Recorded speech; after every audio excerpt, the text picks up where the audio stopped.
تو یہ فلا و ربک میں اللہ نے اپنے حبیب سے عشق مانگا ہے، سمعن و طاعتن، عشق مانگا ہے، پیار مانگا ہے، محبت مانگی ہے۔ صرف یہ نہیں مانگا کہ اس کے فیصلے قبول کرو، یہ مانگا ہے کہ دل جان کی گہرائیوں سے قبول کرو۔ پھر ایک اور آیت ہے وَمَا أَرْسَلْنَا مِن رَّسُولٍ إِلَّا لِيُطَاعَ بِإِذْنِ اللَّهِ وَلَوْ أَنَّهُمْ إِذ ظَّلَمُوا أَنفُسَهُمْ جَاءُوكَ فَاسْتَغْفَرُوا اللَّهَ وَاسْتَغْفَرَ لَهُمُ الرَّسُولُ لَوَجَدُوا اللَّهَ تَوَّابًا رَّحِيمًا۔ یہ بھی آپ کی شان میں بہت بڑی آیت ہے۔ خیر سارا قرآن ہی آپ کی شان بیان کر رہا ہے۔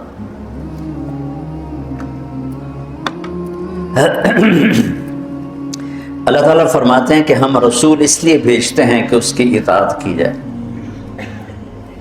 رسول اس لیے آتا ہے کہ اس کی اطاعت کی جائے۔ دیکھو میرے عزیزو، ایک قوم ایسی ہے جن کے لیے کوئی نمونہ نہیں، کوئی ان کے لیے کوئی ماڈل نہیں، کوئی آئیڈیل نہیں، تو جیسے بھی چلیں، جیسے بال بنائیں، جیسی شکل بنائیں، جیسا لباس پہنیں، ان کے سامنے کوئی آئیڈیل کوئی نہیں۔ ہمارے سامنے آئیڈیل ہستی ہیں، وہ ہے محمد مصطفیٰ صلی اللہ تعالی علیہ وسلم، میرے اللہ کے حبیب، حبیب، خلیل، کلیم، ایک ہی صورت میں۔ الم نشرح لک صدرک، موسیٰ علیہ السلام سے اللہ نے کہا اذهب الی فرعون، جائیے فرعون کے پاس۔ انہوں نے کہا رب اشرح لی صدری، اللہ میرا سینہ کھول، اللہ نے کھول دیا۔ لیکن اپنے حبیب کو اللہ تعالیٰ نے بن مانگے فرمایا الم نشرح لک صدرک، ہم نے آپ کا سینہ کھول دیا۔ موسیٰ علیہ السلام نے دعا کی ویسر لی امری، میرا کام آسان کر، اور میرے نبی کو اللہ نے بن مانگے فرمایا ووضعنا عنک وزرک الذی انقض ظہرک۔ کلیم اور حبیب کا فرق، خلیل اور حبیب کا فرق۔ خلیل ابراہیم نے دعا کی وجعلنی لسان صدق فی الاخرین، میرے بعد میرا نام اچھی یادوں کے ساتھ گونجتا رہے، اللہ نے قبول کی۔ درود ابراہیمی ہر نماز میں پڑھتے ہیں۔ اپنے حبیب کو مانگنے سے پہلے فرمایا وَرَفَعْنَا لَكَ ذِكْرَكَ، ہم نے آپ کے نام کو بلند کر دیا، آپ کے ذکر کو بلند کر دیا بن مانگے۔ خلیل اسے کہتے ہیں جس کی محبت گڑ جائے، راسخ ہو جائے، اور حبیب اسے کہتے ہیں جس کی محبت کی انتہا نہ ہو، کیونکہ حبیب ہے حبہ سے، حب دانے کو کہتے ہیں۔ دانے کی صفت کیا ہے؟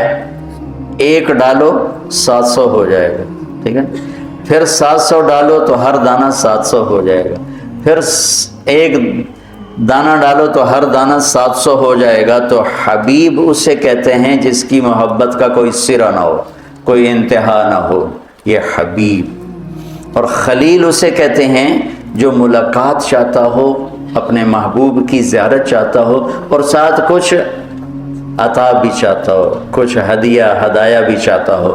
اور حبیب اسے کہتے ہیں جو صرف اپنے محبوب کی زیارت چاہتا ہو اور کچھ بھی نہ چاہتا۔ تو اللہ نے ایک ہستی بنائی، اور ہر شے میرے نبی کی محفوظ ہے۔ یہ واحد نبی ہیں جن کی چھوٹی سے چھوٹی ادا بھی محفوظ ہے۔ تو ہمارے پاس تو کوئی حجت کوئی نہیں کہ جی ہمیں تو پتہ نہیں تھا ہمارے نبی کیسے تھے، کیا کرتے تھے۔ نہیں، چھوٹی سی بات ہے، آپ حیران ہوتے تھے تو کیا کرتے تھے۔ صرف میں یہ مثال دے رہا ہوں کہ اللہ نے اپنے نبی کی زندگی کو محفوظ کیسے کیا۔ آپ حیران ہوتے تھے تو یوں فرماتے تھے، ہر آدمی کا اچھا یہ ہمارا اظہار، اچھا ایک آدمی اپنے چہرے سے تاثر بتاتا ہے، ایک آدمی کو جسم کی حرکت سے بتاتا ہے۔ تو میرے نبی جب تعجب کا اظہار فرماتے، اتنی چھوٹی بات بھی ہمارے پاس پہنچی ہوئی۔ جب غم کا اظہار ہوتا تو یہ داڑھی پکڑ کے، یہ اظہار غم ہے، کوئی پریشانی ہے۔ خوشی کا اظہار کیسے ہوتا تھا؟ یہ جگہ روشن ہو جاتی، پہلی روشن تھی اور روشن ہو جاتی۔ غصے کا اظہار کیسے تھا؟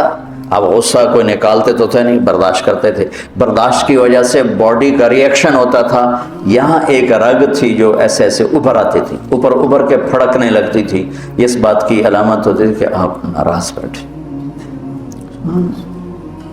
کسی کو بلاتے تھے تو یوں نہیں کرتے تھے، کوئی دور بیٹھا ہے تو زور سے نام نہیں لینا اور ایسے بھی نہیں، بلکہ پورے ہاتھ کا یوں اشارہ کرتے تھے، پورے ہاتھ، انگلی اٹھانا عیب ہوتا ہے، یوں اشارہ فرماتے۔ محفل میں بیٹھتے تھے پاؤں نہیں پھیلاتے تھے، چاہے لمبی ہو چاہے مختصر ہو، کوئی دائیں بائیں سے خطاب کرتا یا رسول اللہ تو یوں نہیں کرتے تھے، پورا مڑتے تھے ایسے، چہرہ بھی دیتے تھے سینہ بھی دیتے تھے۔ ہم بس اتنا ہی کر سکتے ہیں، ادھر سے مجھے مولوی عدنان بولا ہاں جی بولو، میں اتنا ہی کر سکتا، لیکن میرے نبی پورا مڑتے تھے۔ عزت دینا، اس موبائل نے لوگوں کی عزتیں خراب کر، موبائل دیکھ رہا ہے باتیں کر رہا ہے، یہ کسی انسان کی عزت ہے نا۔ اور خاص طور پر یہ جو آج کل مائیں جو ڈراموں میں گم ہیں یا اور جو چیٹنگ میں گم ہیں، بچہ آ کے بات کر رہا ہے وہ اپنے موبائل پہ لگی ہوئی، یہ اس نے بچے کو ذبح کر دیا۔ توجہ فرمائیں، توجہ کی تا ہٹاؤ تو وجہ چہرہ ہے کہ یہ بوتھا شریف میری طرف کر یہ مانگ رہا ہوں۔ اس موبائل نے بد اخلاق بنا دیا، یہ کسی کا بھی حق ہے جب وہ مجھ سے بات کرے میں اس سے پوری توجہ دوں، اپنا چہرہ آنکھیں اس کی طرف ہوں، یہ اگلے کی عزت نفس ہے۔ تو انگلینڈ میں ایک ڈاکٹر تھے خالد، تو کہنے لگے آپ سے کوئی بات کرنے، میں نے کہا کریں، انہیں بات شروع کی، میں نے سننا شروع کیا، تو ایک دم کہتا you are a good listener, آپ تو بہت اچھے سننے والے ہیں، کہ کوئی سنتا ہی کوئی نہیں ہے۔ تو اتنی چھوٹی چھوٹی باتیں جب آپ گفتگو بیٹھ کے فرما رہے ہوتے تھے تو یہ آپ کی جسمانی حرکت تھی غیر ارادی، یہ ہتھیلی یہ انگوٹھا یہاں جھولی میں ہوتے تھے اور یوں فرماتے رہتے تھے۔ اتنی چھوٹی چھوٹی بات۔ آپ خطبہ دیتے ہوئے کون سی اونٹنی پر سوار تھے؟ نہ ہمیں پتا ہو تو کوئی فرق پڑتا ہے؟ نہیں، قصوا پہ تھے۔ اب طواف زیارت کرنے گئے تو کون سی اونٹنی پر تھے؟ جدعا پہ تھے۔ آپ نے 11 تاریخ کا خطبہ دیا تو آپ کون سے اونٹنی پر سوار تھے؟ عزبہ پہ سوار تھے۔ اتنی چھوٹی چھوٹی باتیں بھی ہم تک پہنچی ہوئی۔ تو میرا اللہ کہہ رہا ہے کہ میرے محبوب اگر یہ اپنے اوپر ظلم کریں اور آپ کے پاس آ جائیں توبہ کرنے اور میری بارگاہ میں توبہ کریں اور آپ ان کے لیے مجھ سے سفارش کریں، آپ ان کے لیے میرے دربار میں دعا کریں تو لوجد اللہ توابا رحیما، آپ دیکھیں گے کہ میں ان کو کیسے معاف کرتا ہوں۔ ابن کثیر رحمۃ اللہ علیہ بہت بڑے آدمی ہیں، بھاری آدمی ہیں علم کی دنیا میں، انہوں نے ایک واقعہ نقل کیا ہے وہ بتانے لگا۔ علامہ عتبی رحمۃ اللہ علیہ قبر پر بیٹھے تھے، یہ پہلی صدی کا ایک واقعہ لگتا ہے کہ کوئی وہ رکاوٹ نہیں تھی اور کچھ پڑھ رہے تھے تو ایک بدو آیا، اس نے اپنی اونٹنے کو باہر کھڑا کیا اور آ کر اندر سلام پیش کیا، السلام علیکم یا رسول اللہ۔ صحیح حدیث ہے کہ انبیاء اپنی قبور میں زندہ ہوتے ہیں، انبیاء اپنی قبر میں زندہ ہوتے ہیں، اور اللہ کے ان پر موت آتی ہے، موت ہر نبی رسول پر آتی ہے، موت سے پاک صرف اللہ ہے، پھر اللہ ان کو زندگی دے دیتا ہے جسم کے ساتھ ہی۔ کچھ علماء فرماتے ہیں کہ برزخی زندگی ہوتی ہے، لیکن جو جمہور اور اہل سنت والجماعت جس اس پر مذہب اور عقیدے پر ہیں کہ انبیاء اپنے قبور میں زندہ ہوتے ہیں۔ تو آ کر سلام پیش کیا اور کہنے لگا یا رسول اللہ، آپ کے رب کہتے ہیں وَلَوْ أَنَّهُمْ إِذْ ظَلَمُوا أَنفُسَهُمْ جَاءُوكَ، اگر یہ گناہ کر کے آپ کے پاس آ جائیں، فاستغفر اللہ، اور معافی مانگیں اللہ سے، واستغفر لهم الرسول، اور آپ بھی پھر اللہ سے ہمارے لیے معافی مانگیں تو اللہ معاف کرتا ہے۔ تو جئتک مستغفرا للذنوب ومستشفعا بک الی ربی ان یغفر لی، میں آپ کے پاس اپنے گناہوں کا بوجھ لے کر آیا ہوں اور آپ کو سفارشی بناتا ہوں اللہ کی بارگاہ میں کہ اللہ تعالیٰ مجھے معاف کر دے۔ اور پھر اس نے 4 شعر پڑھے، 2 شعر اب بھی روضہ مبارک کے جو 2 پلر ہیں، جیسے یہاں کھڑے ہو کے سلام کر دیں، ایک شعر یہاں لکھا ہوا ہے، ایک شعر یہاں لکھا ہوا ہے، 2 کتاب میں لکھے ہوئے ہیں۔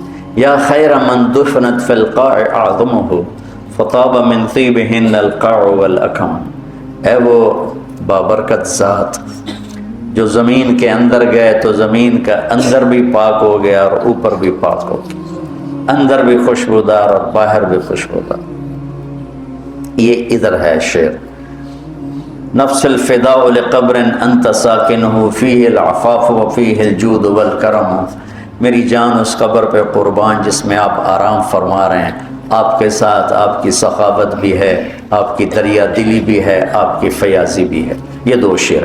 اگلے 2، انت الشفیع الذی ترجى شفاعتہ علی الصراط اذا ما زلت القدم، آپ ہی وہ شفیع مذنبین ہیں کہ پل صراط پار ہوگا آپ کی سفارش اور شفاعت سے، عملوں سے نہیں، آپ کی شفاعت سے پل صراط پار ہوگا۔ وصاحباک لا انساہما ابدا، اور میں آپ کے دونوں ساتھی ابو بکر عمر کو بھی کبھی نہیں بھول سکتا۔ منی السلام علیکم ما جرى القلم، کیا شعر کہہ گیا اور کیا بات کر گیا، یا رسول اللہ قیامت تک جب تک قلم چلتے رہیں میرا سلام آپ تینوں کو پہنچتا رہے۔ قلم تو کبھی رکتا نہیں، اور آج کل قلم بہت زیادہ چل رہا ہے، کمپیوٹر کتنا بڑا قلم وجود میں آ چکا ہے، تو کیا بات کر گیا، عرب کی فصاحت پہ قربان جاؤں، لہم السن فصیحہ۔ ایران کے بادشاہ نے کہا تھا کہ عربوں میں کیا خصوصیت ہے، تو وہ تھا امیہ بن ابی سلط، اس نے کہا لہم قلوب جریہ وانصاب محفوظہ والسنۃ فصیحہ، کہ میرا سلام پہنچے آپ تینوں کو جب تک قلم چلتا رہے۔ اور پھر وہ روتا ہوا باہر نکل گیا۔ علامات بھی وہ ایک دم نیند آ گئی، بیٹھ تو خواب میں اللہ کے نبی کا دیدار ہوا، کہا تبھی جاؤ اس بدو کو خوشخبری دے دو کہ تیری فریادیں پہنچیں اور تیری بخشش ہوگی۔ ہمارے نبی کے معجزات میں ایک معجزہ ہے کہ آپ کی قبر موجود مشہود، باقی جتنے انبیاء ہیں ان کی قبریں یقینی نہیں ہیں۔ ابراہیم علیہ السلام کی قبر موجود ہے اور کئی انبیاء کی قبریں عراق میں، فلسطین میں، لیکن یقین سے نہیں کہہ سکتے کہ واقعی یہ ہیں، صرف ہمارے حبیب پاک ہیں جن کی قبر مبارک یقین کے ساتھ ہے، اور آپ کا فیض آپ کے جانے کے بعد بھی دنیا میں چل رہا ہے، جاری اور ساری ہے، اور اللہ تعالیٰ نے ہمیں آپ کا امت ہی بنایا، تو جیسے وہ کر گئے ویسے کر دو، تو اللہ تعالیٰ جب بھی دیکھے گا خوش ہوگا میرے حبیب کی شبیہ۔ ٹھیک ہے، نیت کرتے ہو؟ اللہم لک الحمد کما انت اہلہ فصل علی محمد کما انت اہلہ وفل بنا ما انت اہلہ انک اہل التقوی و اہل المغفرہ۔ ربنا یا غایت رغبتنا، جمعہ کی رات ہے یا اللہ، اور تیرا عرش پہلے آسمان پر ہے، اور تیری طرف سے اعلان ہے کوئی مانگنے والا ہے تو آؤ، کوئی لینے والا، کوئی توبہ کرنے والا، کوئی حاجات مانگنے والا۔ یا اللہ ہم چولیاں پھیلا رہے ہیں، ہاتھ اٹھا رہے ہیں، ہم حاجات سے بھرے پڑے ہیں، خود ہم بھی اپنی حاجات کو اتنا نہیں جانتے جتنا تو جانتا ہے میرے مولا۔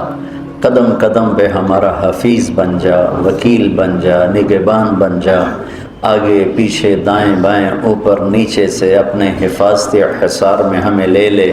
یا اللہ ہمیں دنیا کی آفات سے بچا، دنیا کی ذلتوں سے بچا، دنیا کی پستیوں سے بچا، یہاں کی بیماریوں فقر فاقے سے بچا، یہاں کی آزمائش سے بچا۔ یا اللہ پوری امت مصیبت میں ہے، مختلف عذابوں میں ہے، یا اللہ ہماری نافرمانیوں کو معاف فرما کر امت پر چھاؤں کر دے، عافیت کی سلامتی کی چھاؤں کر دے۔ یا اللہ پوری امت میں آپس میں امت پناہ پیدا فرما دے، فرقہ واریت کی آگ کو بجھا دے، جو بھڑکا رہے ہیں یا اللہ انہیں ہدایت دے دے، انہیں ہدایت دے دے، اور امت میں امت پناہ پیدا فرما دے۔ اختلاف رائے، اختلاف مسلک، اختلاف مذہب کے باوجود یا اللہ آپس میں محبت سے رہنا نصیب فرما، آپس میں الفت سے رہنا نصیب فرما، ہمارے روزے قبول فرما، ہماری تراویح قبول فرما، ہمارا یہ چھوٹا سا حلقہ تیرے نام کا ہے اسے قبول فرما، اور یہ جتنے بھی اس میں شریک ہاتھ اٹھا رہے ہیں میرے سامنے یا کیمرے کے سامنے، سب کی دنیا بھی اچھی کر دے، آخرت بھی اچھی کر دے۔ یا اللہ ہم نہ تیری دنیا کا دکھ سہ سکتے ہیں نہ آخرت کا سہ سکتے ہیں۔ یا اللہ ہمیں ایمان والی زندگی دے، ایمان والی موت دے، ایمان والوں کے ساتھ حشر فرما۔ یا اللہ ہماری قبر کی تنگیاں ہمارے جانے سے پہلے ہی دور ہو چکی ہوں، اندھیرے دور ہو چکے ہوں، ہمیں قبر کے عذاب سے بچا، موت کی سختیوں سے بچا، دکھ درد والی موتوں سے بچا، ہنستے کھیلتے تیرے پاس پہنچ جائیں تو ہمیں مل کے خوش ہو جائے، راضی ہو جائے، ہمیں ایسی پیاری زندگی نصیب فرما۔ ان بچوں کو ہدایت کا علم بردار بنا، محبت کا پیغام سنانے والا بنا، انہیں ان کی نسلوں کو یا اللہ اپنے حبیب کی محنت کے لیے قبول فرما۔ اللہ میرے دیس کی حفاظت فرما، نئی آنے والی حکومت یا اللہ نیک لوگوں کے حوالے حکومت فرما۔ یا اللہ ہمیں بازاری لوگوں کے حوالے نہ فرما، بددیانت، جھوٹے، مکار، دغاباز، فریبی لوگوں کے حوالے نہ فرما۔ ہمارے دفتروں کو دیانت سے بھر دے، رشوتوں سے مٹا دے، رشوتیں مٹا دے، ہمارے بازاروں کو یا اللہ سود سے پاک کر دے، جھوٹ سے پاک کر دے، دو نمبری ہیرا پھیری سے پاک کر دے۔ یا اللہ اپنے نبی والے طریقے کی تجارت ہمارے تاجروں کو نصیب فرما، مدینے والوں کا ذمہ دارہ ہمارے ذمہ داروں کو نصیب فرما، اصحاب صفہ کہ مزدوری ہمارے مزدوروں کو نصیب فرما، ہر شعبے میں پاک دامنی، دیانتداری، سچائی کو یا اللہ زندہ فرما۔ یا اللہ سود کو ختم فرما، جھوٹ کو ختم فرما، چوری ڈاکے، قتل و غارت کو ختم فرما، آپس کی نفرتوں کو ختم فرما۔ یا اللہ تیری طرف سے اعلان ہو رہا ہے، مانگو ہم تجھ سے جنت مانگتے ہیں اور جنت الفردوس مانگتے ہیں۔ ہمارے جتنے بہن بھائی ابھی تک غافل ہیں روزوں سے، تراویح سے، انہیں اپنے گھر کا رجوع دے، انہیں روزوں کی طرف شوق دے، انہیں راتوں کو اٹھنے والا بنا، انہیں اپنی بارگاہ میں سر جھکانے والا بنا۔